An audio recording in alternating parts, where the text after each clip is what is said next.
Welcome to the Women's Money Wisdom Podcast. I'm Melissa Joy, a certified financial planner and the founder of Pearl Planning. My goal is to help you streamline and organize your finances, navigate big money decisions with confidence, and be strategic in order to grow your wealth. As a woman, you work hard for your money, and I'm here to help you make the most of it. Now, let's get into the show. Just a quick note before we dive in. The information that we share is meant to educate and inspire, not to serve as personalized financial advice. Everyone's situation is unique, so be sure to consult with your own financial professional for guidance that fits your life. And just so you know, the opinions shared in this podcast are my own and those of my guest, and they don't necessarily represent those of any organizations that I'm affiliated with. For more important disclosures, please go to our webpage at pearlplan.com. Now, let's get started. Welcome back to the Women's Money Wisdom Podcast, and I am thrilled to have our next guest. She's been on my list for quite a while. We're going to talk about great advice on how to manage your career. It's about mentality. It's about how to think about your human capital, and I'm thrilled to be joined by Jackie Simon, who is an executive coach, and she works with managers, directors, vice presidents, and newly promoted executives to step confidently into your role, drive results, and build high-performing teams. Jackie, welcome to the podcast. Thank you so much, Melissa. I am so excited to be here. You rolled out the red carpet for me, and I couldn't be more thrilled. So thank you. Well, the feeling is mutual. I think you have given amazing advice to strong female leaders who we both know, and I've followed you. You always have great suggestions and advice on LinkedIn. And so I'm excited to have this conversation today where we can really dive deeper into anyone who's looking to manage your career. Or I know I've had some clients who really have their eye on the prize and say, someday I'm going to be a vice president, someday I'm going to run a company. How do you turn your, kind of performance into something that rewards you both professionally as well as financially? Exactly. So I work with this topic a lot with men and women, the individuals I coach, and so often I hear the goals around individuals really wanting to kind of grow in their leadership and grow in their career. But what's lacking is a plan and a strategy. It's actually not unlike our financial portfolios. People come to you for the strategy so that they have the advice and the guidance they need to really grow their money. But so many times people come to me and say, these are my goals. And then I say, great, what does that look like? How do you get there? And they say, well, I'm going to work hard. And I say, that's great, but it's now time to start kind of shifting your mindset, because hard work is wonderful, but hard work isn't necessarily going to correlate to the compensation and the financial reward that you're looking for in the long term. Well, I can't tell you how much when you work with someone where you see their strategic thinking when it comes to both their career, and then of course when you have strategy, it's likely that you're really working to contribute at the company level or team level. As a business leader, that is an instinct that is so desirable that, just having that strategic shift can really automatically put you at the front of the line for the next promotion, for the next big project, for the next resume builder. Yeah, that's exactly right. So, a lot of times with the women that I work with, the individuals I work with, we talk about leverage, we talk about transformation, and that's really such a huge mindset for so many professionals and even business owners. So it's the shift from thinking about trading your time for money, and instead thinking about what's the transformation that I can bring as a leader, as an individual contributor in this business where I'm working. So in the early days of our career, often we look at, okay, I'm going to work hard. I'm going to put the time in. People are going to notice. and I'm going to do great things. And before you know it, I'm going to be in the C-suite. I'm going to, make those executive roles. But working hard just is not enough. And unfortunately, especially as you get to the more senior roles, it's less likely that you will be noticed for your hard work. The accolades, the recognition, even the increases in salary follow more slowly at the senior levels unless you're taking the steps to really bring visibility not just to the work that you're doing, but also to the work that your team is doing as well. That's so interesting. I remember early in my career where I was in the transition space from a job to a career where, initially I just thought, "Oh, Mm. I'll work for a financial planner as an assistant for a while, and then I'll figure out what I wanna do when I grow up."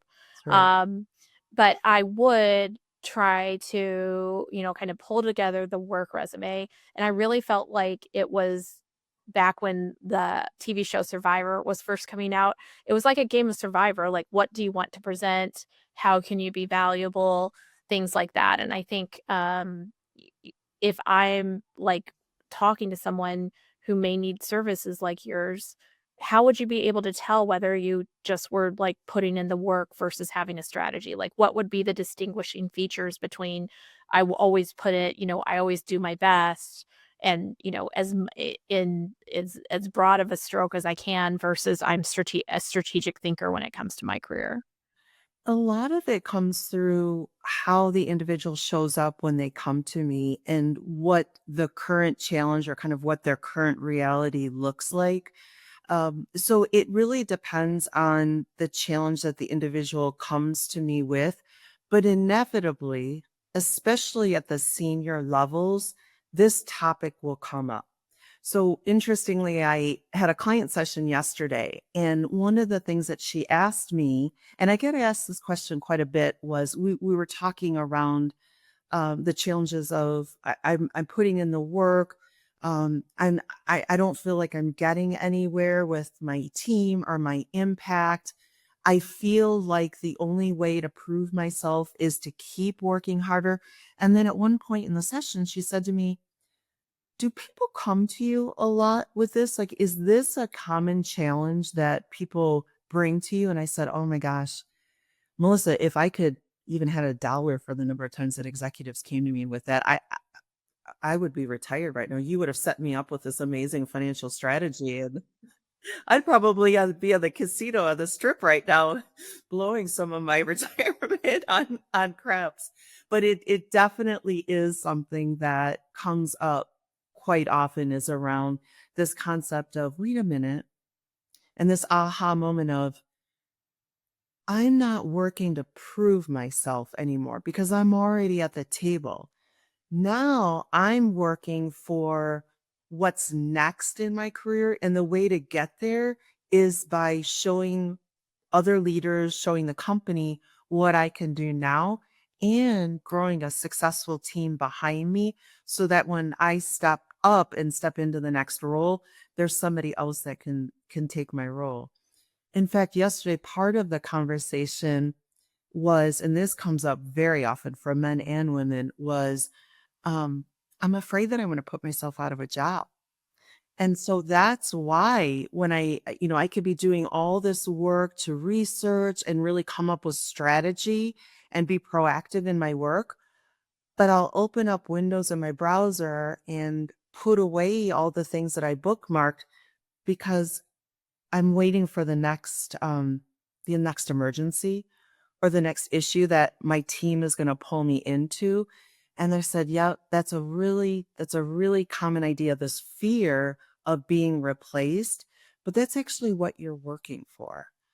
And that's where the real financial rewards come is when you are replaced, not because you're going to lose your job, but because either there's going to be a new opportunity that's created for you in the company because they saw the great work that you do, or somebody's going to come from the outside and say, you know what? I've heard some couple really great things about you. Let's go have lunch. Let's go talk about what you do and what you want to do in the future. Oh, that's so interesting. I have benefited from kind of having my career course played out in a former role where I thought it was my forever job. And then, there just came a point in time, both for me and the people around me, where I was like, I thought once I climbed this mountain, everything would feel perfect. And instead, I'm sitting there like, is this going to be the rest of my life? And at the same time, my leadership peers were like, it doesn't feel like, you're going to be who we want to be with. And so that's when I opened Pearl Planning, which was such an exceptional, like that door closing and this door opening is so rewarding, financially as well as personally in terms of the way my life is, kind of built today. But that can feel so scary when you're someone who has, uh, when you're someone who, has just been a loyal contributor who has always been rewarded for that. So how do you coach for the uncertainty that is required to evolve over time? Well, even just with the thought of what's scarier, um, the idea of not growing is really actually for me it's a frightening thought. Absolutely. For me too, it would just be so difficult to be the same every day for years. So I in some of the work that I've done, I've helped women executive leaders land jobs, and I've helped a few women who are even in their mid to late 60s. They're not ready to stop working. They love what they do, but they found themselves at a point where they were in a layoff and they were really afraid about their employability and what that might look for them. And through the coaching and helping them kind of make the transition, they actually landed better.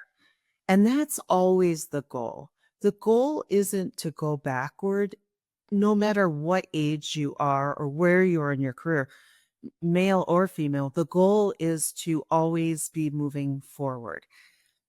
The factors that I find that really help individuals work well into their 70s, and these are more specifically people who don't own their own company, but they're working for employers, is just showing that you're willing to learn and that you have an appetite for change and that you don't want to stop working or stop learning in particular. The people that show that, I've actually seen individuals in there, and this gets frightening, particularly for women, because a lot of times they'll come to me and say, I'm in my mid 50s, I'm in my late 50s.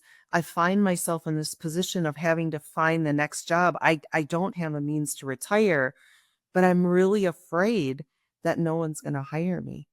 And I say to them all the time, as long as you show a willingness to learn and that you're continuing to learn and that you've kept your skills up to date, you will actually, believe it or not, you will actually have more ease in finding your next job, and a great job, than someone who might be in their early to mid 30s who shows up and shows that they are kind of stuck where they are.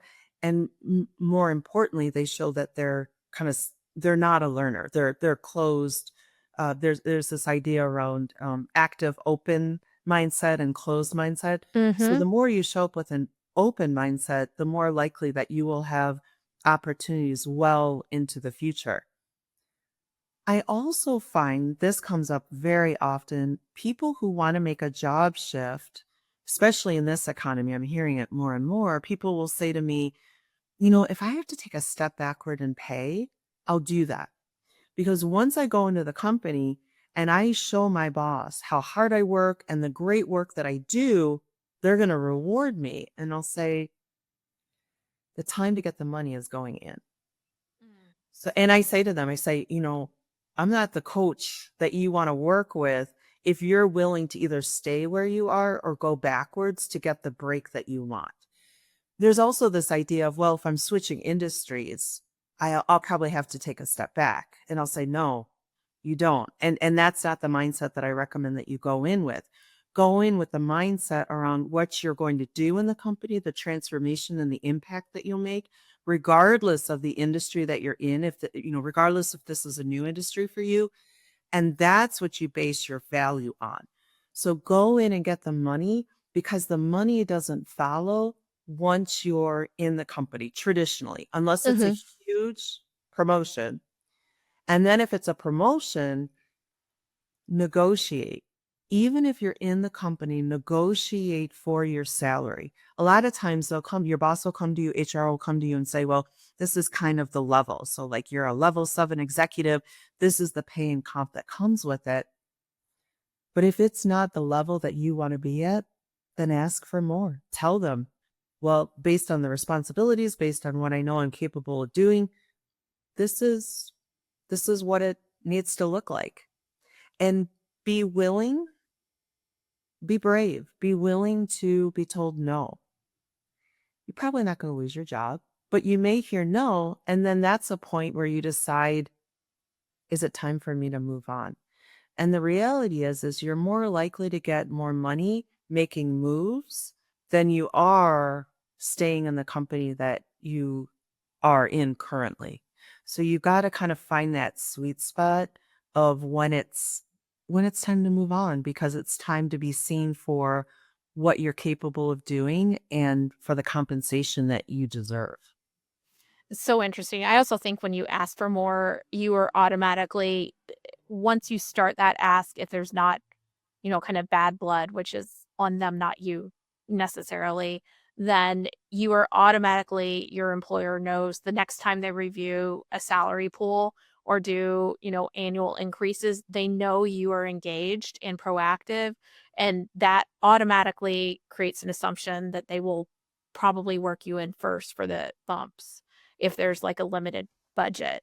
Um, and I agree with you. I see so many cases where people are radically shift their comp when they go from one company to another. In many cases, there's equity compensation at the new company, and you may not have been in line for that at your current company. Right. And this is just where the company is choosing to put up, kind of their best foot forward. So I've seen so many of those cases where a career shift can be an incredible, like, additive to your compensation, which, of course, as a financial planner, increases your financial foundation as well. That's exactly right. Any move, even for individuals who may be listening to the show and are saying, well, this is great, Jackie, but I've been recently laid off. In order for me to go to the next job, I might have to take a pay cut from where I was previously. And I would still advocate for that individual to think differently, to kind of shift their mindset. There's just like you said too, there's also ways to negotiate where it may not come in salary specifically. It could come in equity. It could come in bonuses.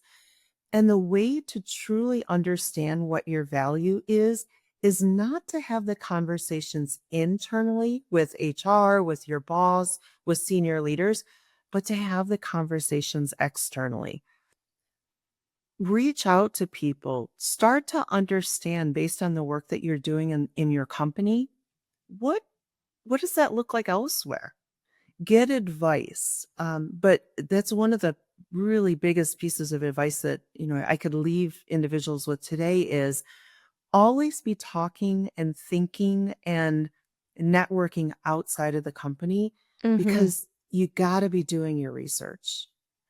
And the number of times that I've heard someone say, I made this job move and I'm actually angry with my previous employer because of how little I was paid. But they didn't know until they actually were either forced to make a change through a layoff, or they finally just said, it's time for me to move on. I want to do other things, so I'm going to look externally. And it was a shock. And I feel badly at that point, but then I say, you've got to, now is your chance today and in the future to change that, to change that situation so that you're never in this position again. Always be asking for and advocating for what you want and for what you're worth, what your value is, and what you can bring. Yeah, network can be everything because Yes. think about the people that you may work with in the corporate world. While I talk about being an entrepreneur, most of my clients are, employees and in many cases executives, like the people that you work with. And maintain relationships with people who move to other companies. That's a I great way to do things. Companies will often provide mentorship within the firm, but you don't have, sometimes that's not as safe of a space as someone who's Right. outside of the firm who can advise you on that strategy that you're talking about, Jackie, as well as just a perspective where, they can, there's a little more objective, kind of analysis of, oh, this might be better for your firm and, you need to be advocating for this or that. So I think it's the people are everything in so many Yes. cases for your Yes. career. Yes, yes, and the people you know, and in fact, this came up in the coaching session yesterday, not just the people that you know, but the people that you are choosing to surround yourself with. So Mm.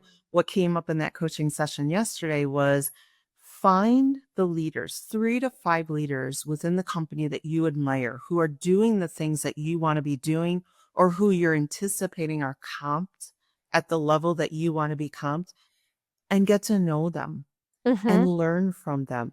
And if those people don't exist in the company that you're in currently, find them externally. But it's really about that, the thinking of surround yourself with the 5 best people that you know, because you will grow with them. And then when you outgrow them, find the next 5 people that you admire and want to be more like, as a way to grow yourself and grow your opportunities and financial, your compensation. So it's always really kind of looking more externally than it is internally. And that's one of the things I was guilty of it in my career. That's one of the things that I did. I kept my head down. I was really focused on doing the work on the company, and I lost sight of what's happening externally, to get ideas, to bring them back Mhm. to work, to better myself for my own fulfillment, you name it. But it's really important not to lose sight of yourself within the company. I couldn't agree more. I think, when you make those connections too with people within the company, it doesn't take much, right? Like, hopefully, you have a chance encounter, you meet each other, you schedule some time to connect. But it really, once you have made the effort a couple times, and also, you may be able to bring something to the table as well. You may be working on Yes. something. When we talk about those open, active learners, you may have been responsible for something that they haven't worked on yet. Maybe you're doing AI and they want to get to know it or something like that. So be open with your skill set as well, but it really only takes a few times before it's a natural, That's friendship right. That's or right. peer where you don't have to be as strategic. It happens more naturally, and those people also could introduce you to people external from the firm if you're looking for that mentorship. It's more formal, but you need an introduction for that. That's exactly right. I am working with a woman currently. She's incredible, and she's really grown in her career, and she's been really deliberate about it. So at any point in your career where you feel a little lost, that's a really good point to check in with other people who know you, or other people who may be doing the work that you're doing. One of the most favorite questions I have, at the end of, say, a mentorship program or a mentorship meeting or a networking meeting, is ask the person that you've just met with, is there anyone else that you think I should know? And try to leave those mentorship meetings and those networking meetings with one more introduction, and then reach out to that person. Really leverage the introduction, because you never know who you'll be meeting and who you'll be, and who, what you'll learn from them. But this particular woman that I'm working with, she works for a global company, and the company is actually headquartered in a country that is non-English speaking. And so there's offices in the US, but primarily the work is done out of this particular non-English speaking country. So she got the advice that she really needed to develop her relationships with these 3 individuals in the home country abroad. And boy, was she nervous, because she had never done that before. And not only that, there's this language barrier. So she said, I didn't know how to approach it. So I just approached it at a really personal level. I went, I introduced myself, and we spent 30 minutes talking about each other not Oh, I about love work. that. Yeah, not about work. And there was so much to learn because she lives in the US, they live in in this country abroad. So many things. They're married, they have families, so does she. Just so many cool things that they could talk about. And at the end of the meetings, she makes little notes. So that way when she goes back in and she meets with them, she could say, "Hey, how's your son's soccer game?" Or, "How's your daughter doing? How are her classes going?" But anyway, funny enough, she told me, and I think this is the coolest thing. She said, "You know what? It turns out that I have a better relationship now with these 3 individuals who literally work in the same office. They don't even talk to each other. And I have these great relationships." And just thinking about now all the things that she can accomplish with them as a result of just working out and, we're reaching out and building a relationship with them. And her language skills are improving because she's also really trying to focus on building her skills in the home office country. Well, that is a great tactical example of where, that might feel awkward if you're a listener. But and I can think of other examples when I was younger. If I go to a conference, I'd say I want to have 2 or 3 names that I can follow up with after. And some of them would stick where they became either lifelong friends, professional resources. So do be intentional with your time and your energy. It can really multiply for you if you use it what some would call awkward, but I would say just like you're describing strategically.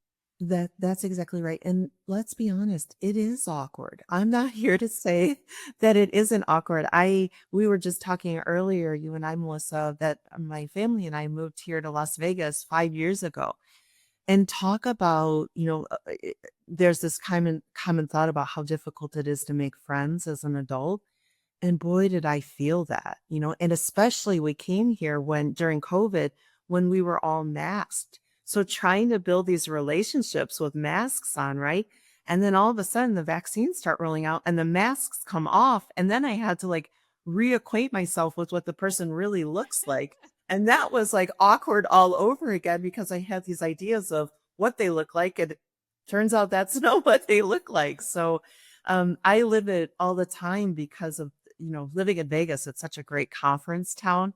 So I Yeah. try to get out to the conferences and I just, the way to get around it is the more you put yourself in the situation, the easier it really does get. I mean, I know it's a cliche.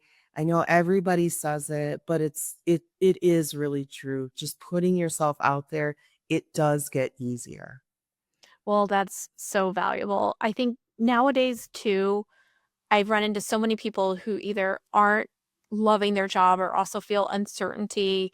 There's rumors of the rumor of the destruction of the US economy is greatly exaggerated thus far, but there's, rumblings of, potential recession associated with economic changes. How does someone who's feeling that uncertainty and those dynamics approach either a job search or a decision whether to, just like hunker down and stay safe in their role or, take these perhaps more risky or courageous like career moves or, put themselves out there. How do you manage that dynamic? And it's such a great question, Musa, because it's something that continues to come up, particularly over the last year or so with the change in the administration and the uncertainty with all kind of the changes across the US and then the impact to the economy. I mean, are we in a recession? Are we not? I don't Not know. yet, I don't think, at least You're according to we're not going on vibes, we're going on numbers. So far so good. We'll see what's next, and there will eventually be a recession. This is just one of the facts of life, right? So right. That's exactly right. What comes up must come down kind of thing. But no, and I think I continue to ask, are we, aren't we? And your answer is really consistent with the feedback that I get. The number one piece of advice that I would give is don't make any assumptions. Meaning the assumption of I'm safer where I am than if I put myself out there and make a change. Because at the end of the day, nobody knows that. If I had a crystal ball, oh my gosh, I wouldn't be a coach. Let me let me tell you that. But there are no crystal balls, unfortunately, so nobody really knows. And so what I always suggest is when I'm talking with someone, I'll say gently, of course, well, how do you know that? How do you know that it's safer to stay where you are, especially if you want to go? And one of the things that I tell people is you when you've gotten to the point where it's really difficult to kick the covers off in the morning, that's when you know you've stayed too long. So go before it's really hard to get out of bed. And I know everybody's thinking, well, it's Mondays, it's really hard to get out of bed. But if you can't find a purpose to your day and something positive that you're looking forward to accomplishing or achieving, then it's either time to go or it's important to start looking at your options. 80%, 80 to 85% of jobs come through your network. So there's a ton of frustration out there from people, rightfully so, about job postings. I applied to this job. I went back to it yesterday. The job was pulled. It's closed. Or I haven't heard anything. I applied to this job. I always tell people, don't fall in love with the job posting. Mm. So if you see a great job posting out there, please don't fall in love with the job posting because it's like hoping and wishing for a change. And there's no certainty that that job is actually really in existence. A lot of companies test the water and they'll post a job just to see what the talent looks like external to the company and then make decisions about whether or not they're going to promote internally or maybe close the job rec because of budgets. So prove your hypothesis. I was on a webinar last week, and one of the big things that the takeaway was prove your hypothesis. Think about, what the possibilities are and then test it out. Have some conversations. Check out LinkedIn. See if you know anyone who's connected to someone at a company that you've always heard great things about or you've always wanted to work there. It's like your dream employer. Ask for an introduction to someone so you can kind of understand the landscape there. And the ideal situation not only is that the job will come through your network, but that, believe it or not, even in this day and age, that the job is actually created for you. So the company and people meet you and they say, oh my God, Melissa is outstanding. We need her on the team because of the way that she would fit with our culture and the skills that she would bring. We don't have anything open currently, but what could Melissa be great at here? And then the job is written for you. And that to me that's goals, is when the job is written for you. I love that. And we were just hiring for a role and changed the position description when we found the right candidate to Yes. be more of a fit Yes. for them. Yes. And that's one of the things that one of the reasons why I suggest to people not to fall in love with the job description is because, in my opinion, in my experience, job descriptions are written for the unicorn. Yeah. Yes. And the reason why is the hiring manager will write their job description and then they will share the job description with their boss, who will add some things. And then they're going to send it to HR, to talent, and they're going to add some things. And before you know it, there's nobody on earth that exists, quite honestly, that meets all of the requirements of the job. And women in particular are less likely to apply for jobs They'll unless they self-select have out, like right? 90% of the Yeah. experience. Men apply at 60%. Women apply at 90%. So I always say to my female clients, I say, if you recognize 50% of this work, apply for the job. Put yourself out there for it. And so that's why I say don't fall in love with the job. Fall in love with the culture. Fall in love with what the company does, its purpose, its mission, who it serves.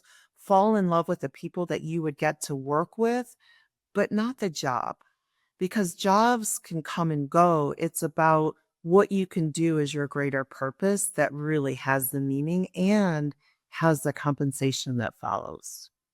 I couldn't agree more, and if I could just put in a plug for financial planning services, I think that when you integrate the advice or the concepts of your financial plan into your considerations for your career, it can Yes. give you the space to take more risks. It can let you know that you do have the space, the emergency reserves for a gap in Yes. employment if you decide, this isn't working for me anymore. I'm thinking of one client now who, kind of felt like they'd hit the end of the road for their current position, and they were confident in their network and their skills, and chose to say, this is what I'm going to end my work here, and started looking after they um, put in their notice with their current job, and Mm. were able to get a 2 to 3 month gap where they, kind of did some things for themselves and got a terrific new position that was like a step on their career ladder afterwards. That's not the I don't start with like, "Hey, quit your job and YOLO," but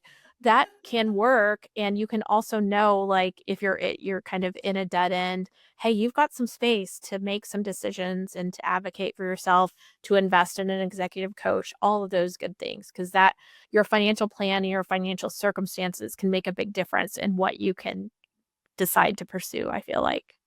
That's exactly right. So just as much as you want to have a financial strategy, a financial plan, you've got to have a career strategy. And if I you love don't that. know, that's okay. You don't have to know. Just come to a coach, go to friends, go to people that you admire externally, and just have some ideas. And just with some ideas, it's amazing then what you can craft. I was working with a woman last year. She is exceptional, and she lost her job and Mhm. was the primary income provider in her family. And It boy, happens to yeah, more people than you think when you're yes, sitting in that moment and thinking, "I'm this," "How did this happen to me?" You are yes. not alone. Yes, no, you're not alone, and there's so many people around you that want to help. Mhm. Um, So and sorry to so interrupt, back to her. no, no, that's such an important note to add. And this woman is amazing. And so she was architecting her search. We were working closely on it. And because income was something that she was really concerned about, she started putting herself out there for consulting. Mhm. And through the networking of the consulting, and she was phenomenally successful in how she positioned herself and how she got the work. And at the end of it, after a year, not only did she more than replace the income that she would have earned had she continued with her previous employer, but she got a job offer from one of her clients. And she Oh, is wow. just so happy. So she accepted the offer. She's working with them. Could not be happier, could not be more successful. But that's something to think about if you're in between jobs or you're thinking of putting yourself out there is by doing some consulting work, that's a great way for your next employer to say, come do this with me full time. I Mhm. actually get job offers frequently that I turn down because I love what I do. But I'm not closed off to it because you never know what opportunity could come up that could replace this in an even more meaningful way. So, but for right now, I'm happy where I'm at. But it's about talking talking to people externally and then always just testing the waters. If you've got a skill, if you've got a talent, test it. Do a side hustle. I love the ideas of side hustles, especially for people who are thinking about going out on their own. Test the concept, test your hypothesis, get some work, do the side hustle, see if entrepreneurship is right for you or, how you might need to change or shift. And you never know, you may not end up going into business. You may actually end up landing the next opportunity at a bigger salary and a bigger responsibility level just by starting a side hustle. I love that so much, and what I'm thinking as we, kind of are wrapping up the conversation is, how do I get more Jackie Simon wisdom?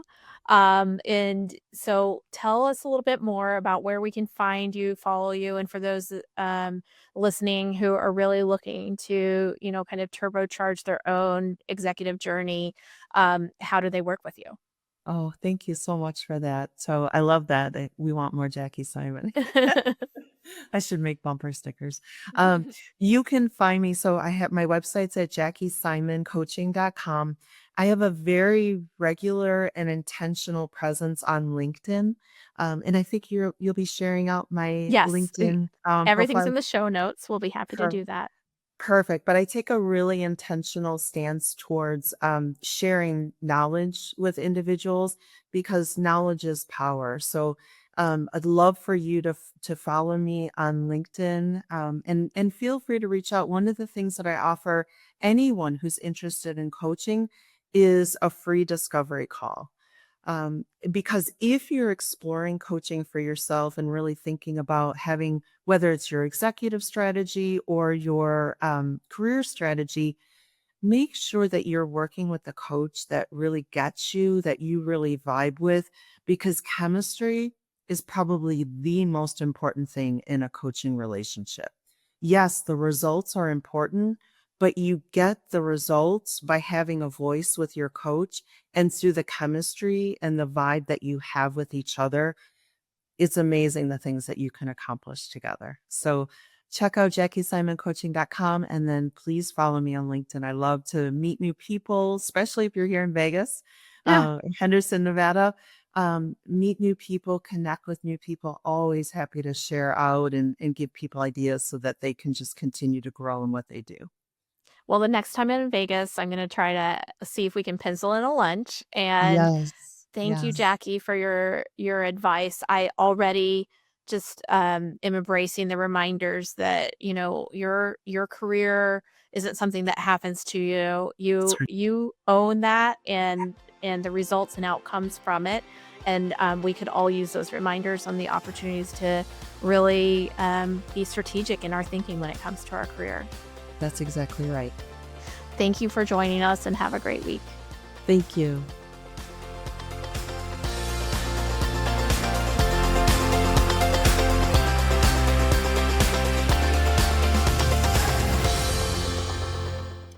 Thank you for listening to the Women's Money Wisdom Podcast.